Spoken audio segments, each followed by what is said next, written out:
Good morning, folks. This is Mark Anthony here from Atlanta, and I've got Tahisha Coleman with me, who's up in North Carolina. She's the owner of CSP Safety Lady, one of the most dynamic EHS consulting firms. They also do career coaching. So if you need any EHS services in the North Carolina region, please reach out to her. She's with us today to talk about ethics and safety. It's not just about keeping your hands to yourself. This is going to be a hilarious yet poignant take on the ethical side of safety management. So Tahisha, how are you doing today? I'm well, thank you. Thanks for the invite. I'm happy to be here and a part of your show. Awesomeness. We got a couple questions for you. You ready? I think so. Okay. So my first question is, what do you think is the funniest misconception you've encountered about ethics in the safety industry? There's a few that come to mind. I'd say one that stands out most is the mindset that morals and values change per organization you're supporting. So, hey, this week, I like this one because this organization is on board with it. Right. And the next month when you're doing something else, you're adopting or mirroring someone else's values. Like, what are your core values? What do you stand firm on? What are you unwavering on? There are certain things that I can't sway on. And it doesn't matter what organization I'm supporting. So how do you make those two align though? I mean, what if it's too much of a disparity? What do you do? So there are times where I have fired companies if our missions don't align and there aren't things that I'm willing to compromise on. And there are some things, right? When you look at letter of the law, black and white, it's subject to interpretation. But when you have people that don't have integrity, maybe they're doing wrong things for the wrong reason, that's where I draw the line. Okay. So there has to be some sort of commonality from the start for you and a company to build a relationship. Yeah, I just don't date any company. Okay, I got it. Everybody has standards. Okay, cool. So in your experience, have there been any ethical decisions that have turned the workplace into a real life episode of a TV show? This one makes me cringe. Ooh. I feel like I'm currently living in a reality show as we speak. Oh boy. Gets a little dicey, a little crazy. Okay, all right, okay. You want to tell us a little bit about it? Again, nothing too personal. Keep it confidential. I don't know if you have an NDA, and I ain't trying to get sued. So just I got you. So imagine working in a 100-year-old company. Drawing the picture here. And the She Foundation was still in its infancy stage. You've literally been in business for 100 years. How are you 3 to 5 years, maybe 7 years into building your foundation of EHS, your principles of how you manage, your programs, your processes, things like management of change do not exist. How is this possible? You've been around for 100 years. Are you not taking this serious, right? So no one to manage a management of change process because it doesn't exist. True risk analysis process. Where are they? What's the process of doing them? Do we really utilize our base knowledge or are we going to the experts, right? And then for me, someone else's faulty approval landed me an exposure based on their inadequate knowledge, I'd say lack of a robust management of change process. So within exposure, you're like, okay, someone made this decision, right? It sounds like a little bit of incompetence. A little bit of incompetency. So I hate to use the word. You don't use the I word very often, but yeah, and sadly, I think as EHS pros, we have to understand our limits, right? Where just because we read a standard and can get all the words in our brain and process it doesn't mean we have the experience. And sometimes I think we lack the enthusiasm, or I'm going to say some of us are just plain, I think it's ignorance and selfishness. Like we want to know everything. I don't know everything. I'm pretty intelligent, but I don't know everything. And it's never beneath me or beyond me to go to an expert, ask questions and learn more. And I'm the type of person, I'll run scenarios by people. Here's what I think. You're the expert. You've dealt with this. Help me make sure I'm here. But when you look at a management of change process, you got your engineers, you got your facilities team, you got your operations team, you got your construction managers and safety a Right. gamut of people looking at one particular item and making decisions on outcomes, right? Right. I'm And looking in at it this, from here. They're looking at it from here. He's looking from here. Like everybody's got a different view, right? absolutely. And in this scenario, I think one person said, "Hey, I think I got it. Let's go." That's crazy because I think as safety pros, we really have to be very open-minded and always ask ourselves, what am I not seeing? What don't I know? Right? Like you always should probably be assuming I don't know what I don't know. So let me Right. verify, let me get a second opinion, let me call a coworker, let me call another safety subject matter expert. And it's okay not to know everything. No one is going to know everything. Right. Because But I think that is so have to be important. AI It's to know okay everything. I not don't to know. know. I mean, as long as you know where to find it, don't get me wrong, but you're not gonna just be like, oh yeah, this is da da da da Wing it da. out I my mean, read pocket. it word for word like the Bible. Like, come on now, like be realistic. I'm sorry to hear that happen Absolutely. to you. Jeez, gosh, and you say you're still going through this right now? Yes, active process, 4 months in, still looking for biomarkers and understanding how I was exposed, what I was Hmm. exposed to. And that goes back to the organization knowing what the potential exposures are, right? So there Hmm. should be a list of SDSs or reference points or some type data point that says, hey, this is in this area. If we Hmm. were doing that proper onboarding of bringing on new processes and identifying those risks, we would have that documented. It wouldn't be this difficult for someone of my caliber. I've been in the field for 16 years. I've done a lot of safety assessments. I've taken care of a lot of people. And in this scenario, a small part of me feels like I failed myself, but I Okay. know when I'm embedded in an organization, if I'm standing in flood water and there's a bridge right here flooding, I can't just have Hmm. a bucket pouring over. Like I'm still in it. Right? Yeah, yeah, yeah, yeah, yeah. You're gonna save yourself. You're trying to save everybody else. That don't make no sense, right? Absolutely. I got it. Absolutely.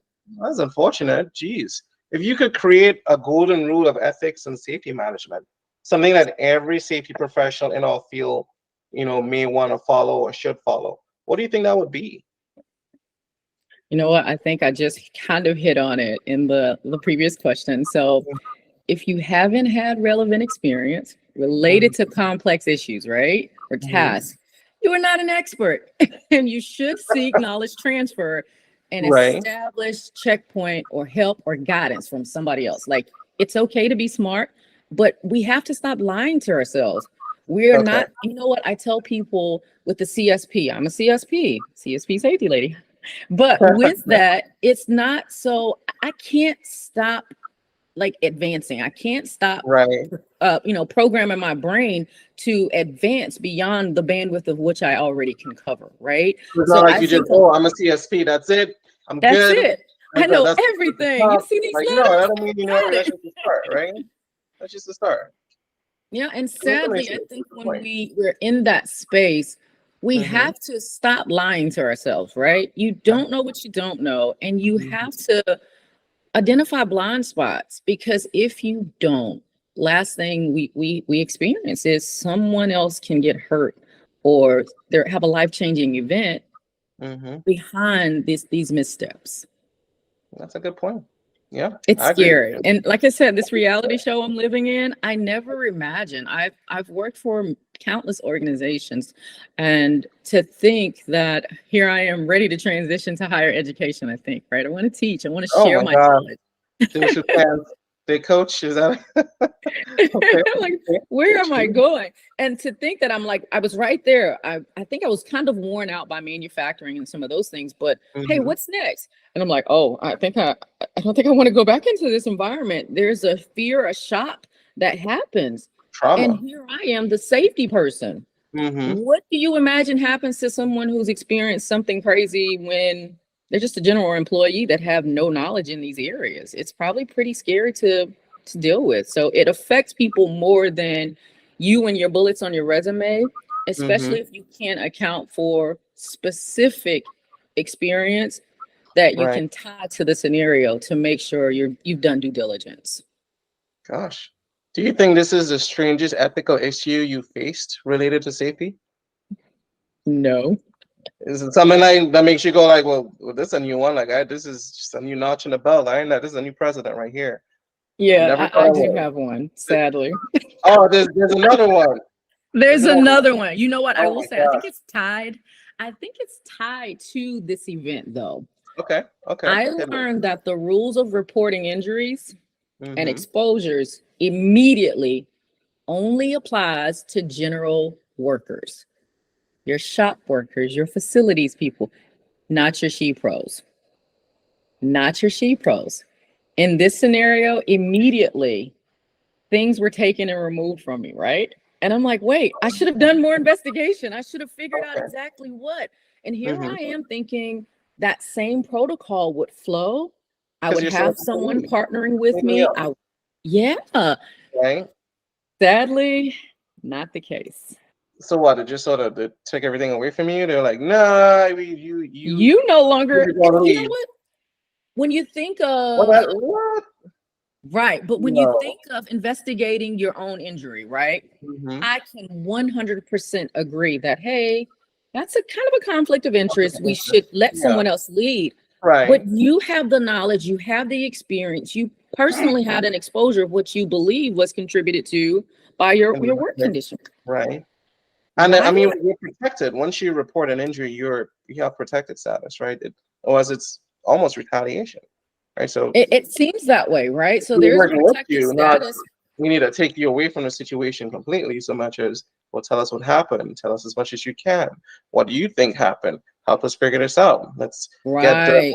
factors and root causes. We want to protect other people. So you're not But when blaming the you people. look at that, you said a mouthful. That's if they want that route, because at some point you have to decide, okay, if they're not in my corner, what's going on here, right? Yeah. So if we want to do due diligence, we have that firm foundation, we have that robust program layout. Mm-hmm. We're gaining to proactively manage safety, right? Sure. In It's a this good. scenario, when you're getting that pushback, when you know there are facts contributing to this event, it sends the wrong message. It looks like you don't have the employee's health and safety at your best interest. Ooh, I'm gonna get a little red flag, and every time someone says something that sounds kind of weird, or I'm just gonna wave it around Yeah, like I that. like that. I I'm like gonna that. just get a red flag. You just give me a great idea. I'm gonna hop on Amazon just now. Take Like, my phone nope, out real quick. that ain't gonna fly. That That ain't ain't, gonna that ain't fly. make sense. Yeah, that is not cool at all. One last question for you here. If you had to present an award for the best ethical decision in a safety scenario, what situation would win that prize? Would it be the ones that you told us about today? Or is there another one? I think Oh, there's another one. I don't oh. know if I've worked at just odd places, and I've gotten great experience, You right? said I'm here. 15 years Here I experience, am so today, I right? imagine you've seen some things. But that's another thing when you look at the experience and the exposure you've had, not a necessarily bad exposure, but how you've been exposed to EHS, what programs, how your bandwidth has expanded. It takes a wide variety of these organizations and support to figure out, okay, navigating and gaining bandwidth. So Mm-hmm. one thing that stands out, I think standing firm on facts and fairness, Okay. even when it goes against the outcome the organization wants, right? Okay. So I had a gentleman, and this is a personal scenario as well. Had a gentleman, Mr. Tony, cool dude, cool dude. He And gonna be this is okay with years using his ago, name, but right? huh? He gonna be okay with you using his name, right? Yeah, there's a million Tonys at this place, so we're good. Okay. But this scenario was one where, and I stand firm on this, you cannot hold someone accountable for something you have not instructed him on or them on, right? True. So this gentleman got called into HR because of something that happened like a couple days before, and he was required to do tank spikes. There's this 55-gallon drum on a drum rotator, and guess what it's in? Powder form. How do you pour powder without it spilling? There is no such way, right? So Right. this gentleman was called into HR and union steward, like just pulled into it to do an investigation, and doing a Oh. thorough investigation. It's like, where's the SOP? How should he have done it? And then Right. beyond that, how are Yeah, you you can't hold really him accountable for something you didn't tell him to do. right? And then you don't have a process. So yeah, he spilled it. He probably should have cleaned it up.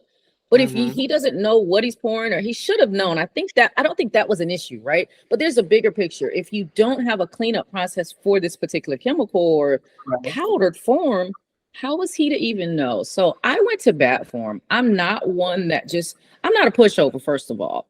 And I really would want someone to look out for me the same way I look out for employees. Okay. And I think it's important that we just stand on facts and fairness. We don't just do things because, personal differences or beliefs. It's more about what's fair and what's fact, and how do we move forward with a fair judgment or sentencing for this individual. Let's make the punishment match the crime. It can't exceed it, right? If he was guilty, if he really had done it, he was I don't want to say to blame, but employee misconduct, so to speak, then we drop the hammer. But to be fair, if it's a more of a process issue, then you gotta kind of help him be successful. If you don't set him up for success, it's not fair to him. Absolutely. And people always, the three things people always say, right? Like, oh, I wasn't trained, I didn't know, I wasn't told. Those are the three things I've heard constantly over the years. Constantly. Someone says when they get caught doing something that they're not supposed to be doing. And sometimes we don't quite, grasp that they weren't supposed to be doing it, but no one told them not to do it. Or how to do it different. How to do it different. So, I mean, it's like, hey, you told me to do this job, you didn't tell me how to do the job. And sadly, it puts employees in a bad space. I'm really big on training, education, and just that knowledge transfer. Sure. And a part of my being requires processes. I like structure. I cannot function in chaos, right? Makes sense, yeah. It has to be repeatable. If it's not repeatable, then what are you doing? It's not successful. And if we got 10 people doing things 10 different ways, right, we have a bigger issue. But I think organizations, as I mentioned, us as pros or safety professionals, we tend to lie to ourselves. I think organizations fail to see the true image of what they have on display. And when someone from the outside, new employee or safety professional with a different view, someone else, they're looked at as like, no, stay away. You're taboo, the bad guy. Like, I have our best interests in mind, and I'm trying to, guide us down that path. But it's a partnership for sure. That's true. People don't always know what's best for them. It's like fiduciary duty. Absolutely. I can sit here in the chaos and just collect a check and not care. But what does that really say, and what message is it sending? Am I really making a positive difference? Probably not. Absolutely. And that positive difference, I think, is key factor in the success of your business. And protecting people. Hands down, if I do nothing else at work, I'm gonna be on the floor seeing what my people are doing and how. And I tell people, I'm not here to teach you how to do your job. I'm here to see where you need my help and you don't even know it. We want to identify risks that are blind, you're blind to, in hopes of sending you home to your family the exact same way every single day. I often think about it as, how can I make your job easier? Because oftentimes the harder your job is, the more likely it is that you'll make a mistake and you'll have an injury. So if I can make your job easier, and there's something that you could do easier, you probably shouldn't be doing. Maybe you shouldn't be lifting something a certain way, carrying it a certain distance. Maybe there's a machine, a MHE that can do the thing for you. Then, if I make your job easier, I'm keeping you safer ultimately. And the more convenient the safe behavior is, the more likely that they will, adhere to it. Right. Hold them accountable. You know what? I tell people, you can't do what you would do at home in your garage. We have resources. Any organization that pays you a salary has the resource to help you do your job safely. That's a good point. Yeah. Your garage doesn't have compliance requirements. Right. You for yourself, I don't know. For somebody has tried. Okay, so I think that wraps up today's session. That's all the questions I had. Do you have any closing remarks, Tahisha? No, I don't. Thank you for your time. Thanks for the opportunity. These questions sparked some thought when we look at ethics and just how it pairs with EHS and what makes a lasting difference. And at the end of the day, just doing the right thing for the right reason, for the protection of our most precious resources, the human life. That's true. Our employees are, the assets. I know we make capital, but they really are the assets. All that other stuff is replaceable. The people Right. not so much, especially the knowledge in their heads. Absolutely. That's why processes matter, just like you said. Right. We can't just, hey, just plug a memory card into your brain, transfer that over so we can pass it to the I next heard person. Elon Musk is working on something though, so stay tuned.